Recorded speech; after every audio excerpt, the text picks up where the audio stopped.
ब्रह्मांड हो सकता है या इसका अंत भी है।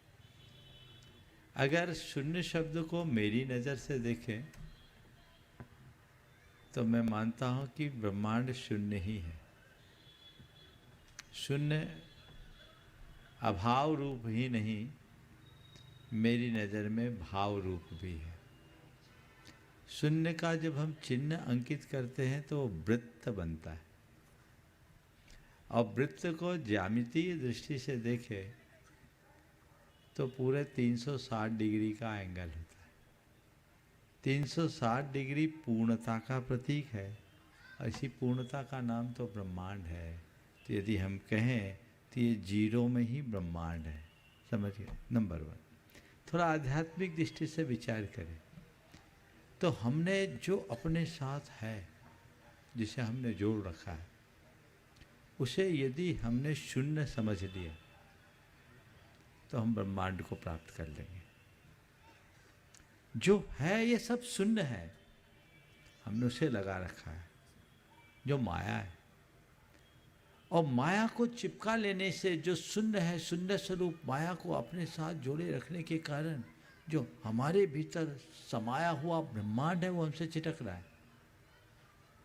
शास्त्रकार कहते हैं अकिंचनो हम इत्याश्व त्रैलोक्याधिपतिर्भवे योगी गम्यम तवः प्रोक्तम रहस्य परमात्मना। मैं शून्य हूँ, इस बात का अनुभव कर लो, तुम 3 लोक के स्वामी हो जाओगे। जिस दिन अपने आप को शून्य यानी भीतर से खाली कर लोगे, त्रिलोक के अधिपति हो जाओगे, ब्रह्मांड के ज्ञाता बन जाओगे। तो शून्य में ब्रह्मांड छिपा हुआ, तो अपने आप को शून्य कर लो, ब्रह्मांड तक पहुंच जाओगे।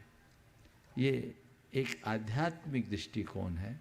इसे हम आगे बढ़े तो अपने जीवन को और एक नए दृष्टि से देखा जा सकता है, जो शून्य के संदर्भ में जानने योग्य है, विचारने योग्य है।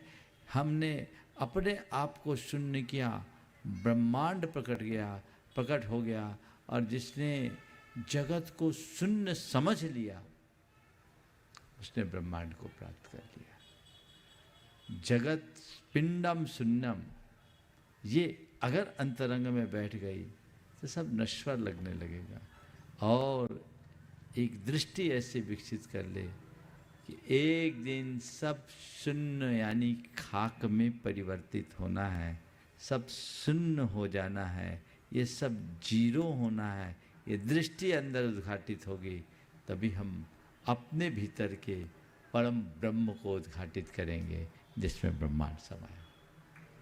और आइए चलते हैं